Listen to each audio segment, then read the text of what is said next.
Bismillahirrahmanirrahim. Assalamu alaikum. So this is Biotechnology B, and today we are going to talk about DNA replications in prokaryotes and eukaryotes. So let's begin. Well, uh, let me just point out. Yes. Okay. So actually, there are three main steps of DNA replications. First, initiation, elongation, and then termination. And these are common in both eukaryotes and prokaryotes. So first we are gonna have a look on the prokaryotic DNA replication, and as an example we are gonna talk about E. coli, that is one of the simplest prokaryote.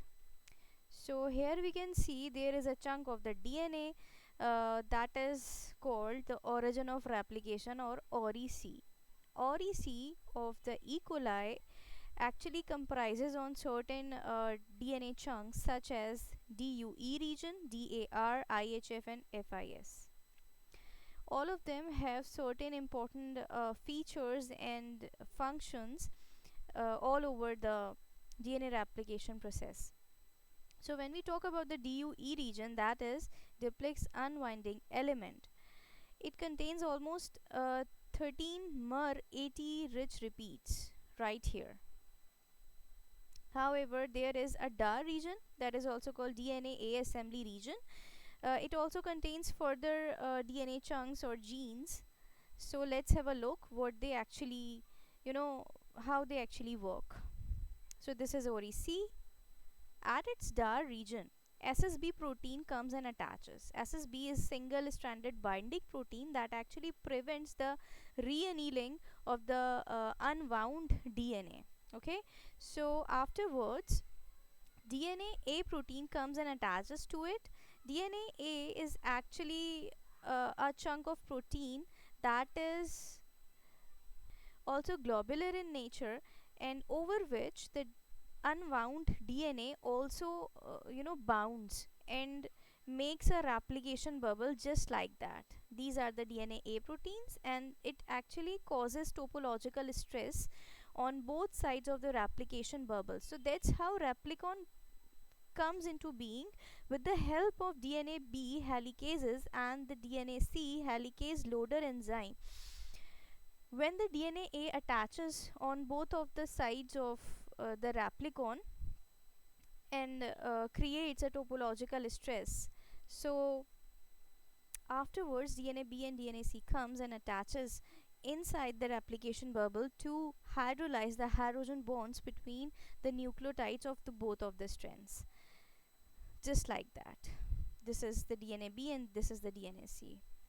Further, after the successive formation of the replication bubble or the replicon, DNA G comes and binds along with the complex of DNA B and C.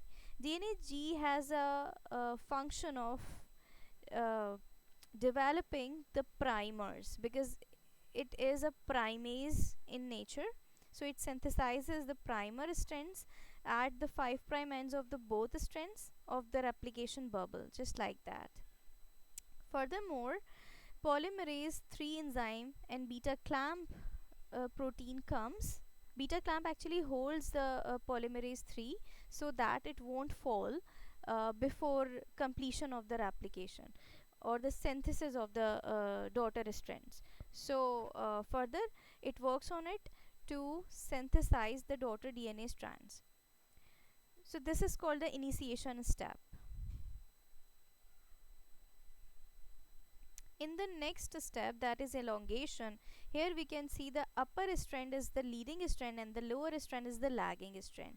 Leading strand is easily synthesized with the help of DNA polymerase 3 enzyme along with the sliding clamp uh, and helicase and the single stranded binding protein all over it.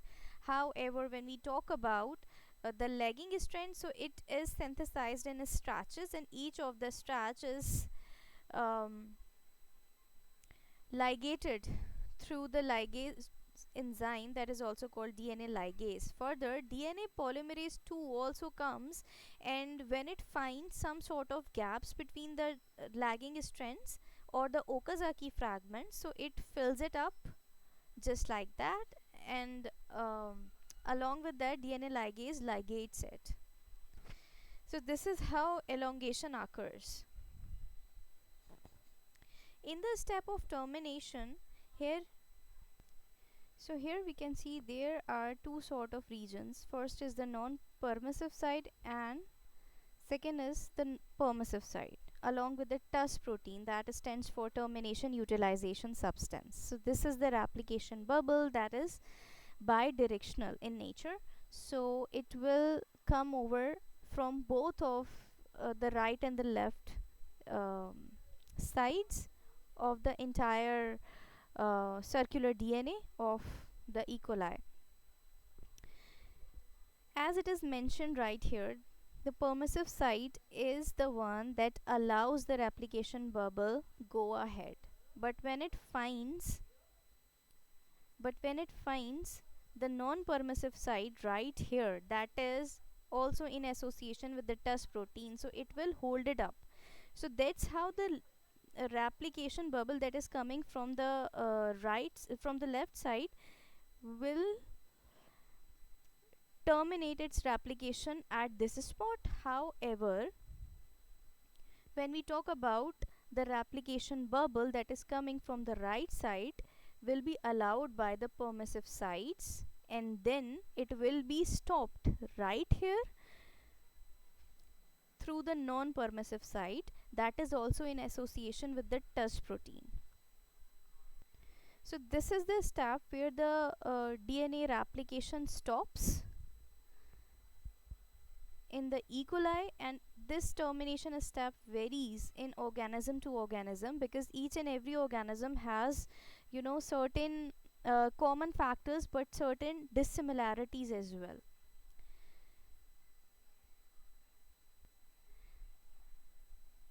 So I hope this was worthwhile for you. Thanks for watching.